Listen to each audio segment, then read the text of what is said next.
Bonjour tout le monde, j'espère que vous allez bien, moi ça va super. Aujourd'hui on se retrouve pour une petite vidéo spéciale Webtoon, donc c'est parti.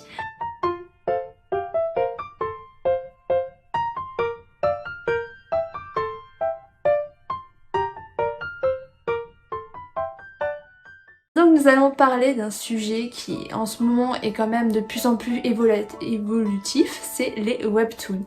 Donc en premier, qu'est-ce qu'est un webtoon ? Webtoon, c'est un manga en version papier ou numérique où le manga n'est pas noir et blanc mais en couleur. Par exemple, on a les mangas classiques comme ceci, voilà. Et après on a les mangas webtoon du coup où tout est en couleur. Donc je m'étais dit, je n'ai jamais parlé vraiment de ce sujet, je disais vite fait dans certaines de mes vidéos, si vous vous en souvenez, que je n'étais pas très fan de ce genre de... voilà, de versions différentes du manga on va dire. Et dans cette vidéo du coup je vais vous en parler un peu plus de pourquoi je n'aime pas et comment c'est arrivé aussi vite en France et comment ça a autant explosé. Donc on va commencer par d'abord la version numérique. Donc la version numérique, vous pouvez vous trouver ceci. Et bien tout simplement grâce à votre téléphone, tablette, ordinateur, vous pouvez accéder à plusieurs plateformes. Donc soit sur internet directement via certains sites comme Scan Manga, que moi j'utilise la plupart du temps, ou maintenant dessus tu as des webtoons. Et tu as également des applications où là ça va être gratuit et payant. Évidemment sur les sites internet, tu en as qui peuvent être payants comme Amazon maintenant qui se sont mis aux versions numériques. Ça peut être très avantageux pour ceux qui n'ont pas de place ou qui veulent simplement pas avoir beaucoup de mangas réels.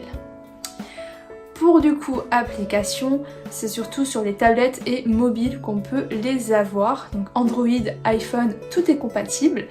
Tu as d'un côté les applications payantes et les gratuites. Donc en gratuite, je n'en connais qu'une, c'est la Webtoon classique, où celle-ci en fait c'est un peu comme Wattpad. Ce sont des gens tout à fait normaux qui vont te créer des webtoons. C'est eux qui vont faire les dessins, c'est eux qui vont créer l'histoire. Il n'y a pas de droit d'auteur, il n'y a pas de ci, ça, en fait c'est vraiment libre et c'est pour ça que c'est gratuit. Et du coup ils gagnent de la visibilité parce que tu lis tout simplement, tu peux dire ce que tu en penses. C'est vraiment un super bon, comment dire, apprentissage pour ceux qui passent dedans et qui font découvrir leur petit bébé, leur petit manga. Et moi j'allais beaucoup dessus à un moment sur Webtoon, je lisais beaucoup. Mais voilà, hein, je parlerai de mon expérience après. Et ensuite tu as les applications payantes où là quand tu vas par exemple sur Play Store ou sur Apple Store, dessus tu vas avoir par exemple Mangatoon, Tapitoon, tu en as un autre où je n'ai plus le nom, j'arrive pas à retrouver. Tu en as au moins 5-6, t'en as vraiment de plus en plus. Au début il y a à peu près 2-3 ans quand j'ai commencé à découvrir les webtoons, c'était pas aussi haut, c'était vraiment classé bas, c'était une nouveauté, pas beaucoup de gens appréciaient ce nouveau délire de couleurs. Donc voilà, c'était pas foufou et maintenant je suis allée sur Play Store, j'ai regardé vite fait, j'ai vu 5-6 nouveaux trucs, j'ai fait waouh, ok, ça fait beaucoup. Donc pour tout ce qui va être application payante, là par contre ça va marcher sur chapitre. En gros, tu vas choisir une des séries qui t'intéresse dans les webtoons et du coup tu vas pouvoir lire 5 à 6 chapitres gratuits. Tout simplement, pourquoi gratuit? C'est juste pour te donner envie, pour te faire découvrir l'œuvre. Évidemment, généralement tu aimes l'œuvre et après tu te fais bien bam parce que tu dois payer. Donc je dis pourquoi paiement par chapitre? Parce que tout simplement tu vas payer 5 à 6 jetons. Moi je dis des jetons parce que chaque fois ça change de nom. Mais les coins, les ci, les ça te permet de payer. Par exemple pour un chapitre c'est généralement entre 5 à 6, 10 pièces, jetons comme tu veux pour lire le chapitre. MDR ça représente à peu près 1 à 2 € le chapitre, donc voilà. Et si ce n'était pas assez drôle, ces webtoons là ont à peu près entre 60 à 80 à même 100 chapitres, donc tu sais que tu vas douiller financièrement. Après tu peux acheter en lot, Donc tu peux acheter un lot de 100 jetons, 100 pièces comme tu veux, pour par exemple 10 euros, 500 pour 20, etc. etc. Et tu te dis ouais c'est cool, ça fait une bonne offre et tout. Mais quand tu achètes tes chapitres au fur et à mesure, je peux te dire que ça part vite, très très très très vite. Moi ayant fait le coup, moi en étant une bonne petite pigeonne, j'ai vite compris que j'allais laisser mes offres que je surkiffais et que j'allais pas mettre tout mon argent là-dedans. En fait, c'était plus rentable d'acheter un manga directement en fait, très très clairement. Voilà, donc t'as deux styles de plateformes de applications, donc les payantes, les gratuites. Franchement, mon avis dessus, les payantes, certes, t'as largement un niveau au-dessus parce que c'est vraiment des professionnels qui font, mais t'en as pour ton argent, alors que la plateforme gratuite Webtoon est très très bien. Il y a vraiment un petit truc chaleureux, tout le monde discute entre eux, c'est vraiment plus vivant, et en plus de ça c'est gratuit et c'est des gens qui doivent être soutenus, et grâce à ça ils peuvent créer leur propre manga en fait. La plupart des gens français qui créent leur manga, bon après même si ça marche pas de foufou, mais c'est sur Webtoon, c'est grâce à ça. C'est comme pour Wattpad sur vos livres, les gens qui créent leurs livres, certains aussi ça le mettre en librairie parce qu'il a beaucoup de visibilité, donc vraiment n'hésitez pas. Après on passe en version papier.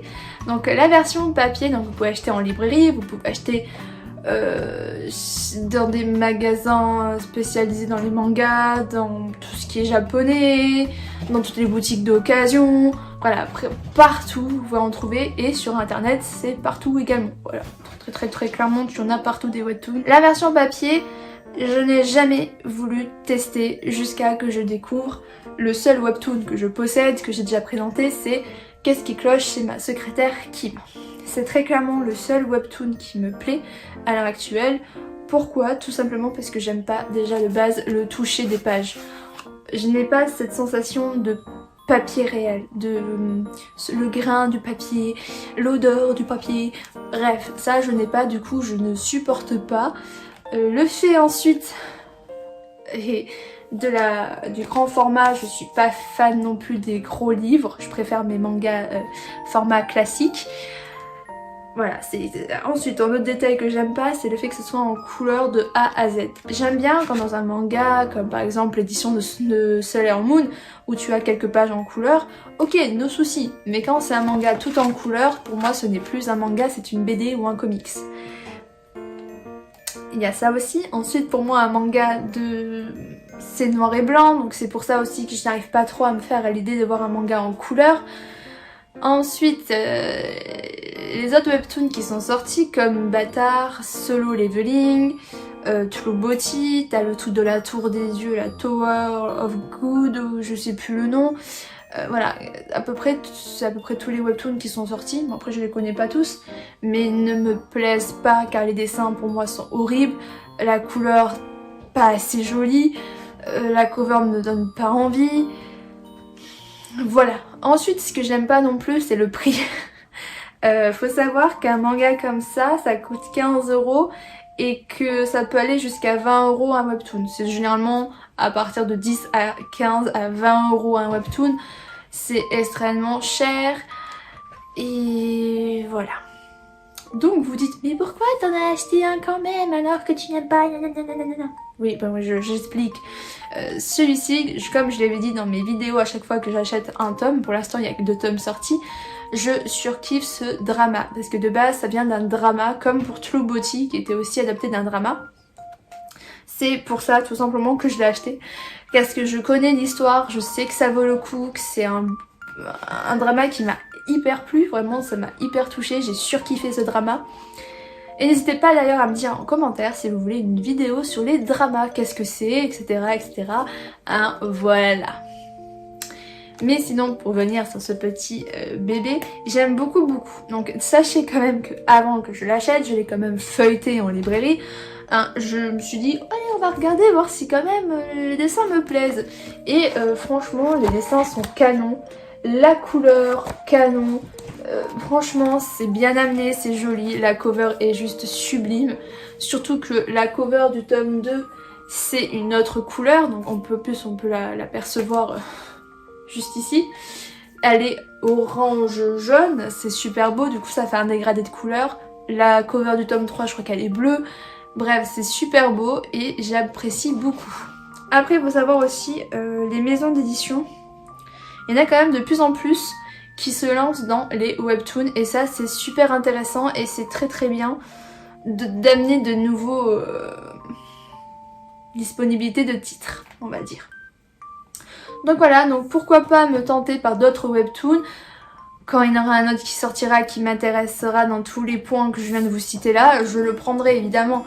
Mais il faut vraiment que j'ai un gros coup de cœur dessus parce que sinon je peux très vite le laisser comme ça. Donc voilà, pour l'instant j'accroche, je le trouve très très bien, très beau. Même si je suis pas fan du toucher des pages, on va pas en demander trop. Donc voilà, n'hésitez pas à me dire vous si vous lisez des webtoons, ce que vous en pensez, si vous aimez ou pas et lesquels vous lisez. Allez, ciao!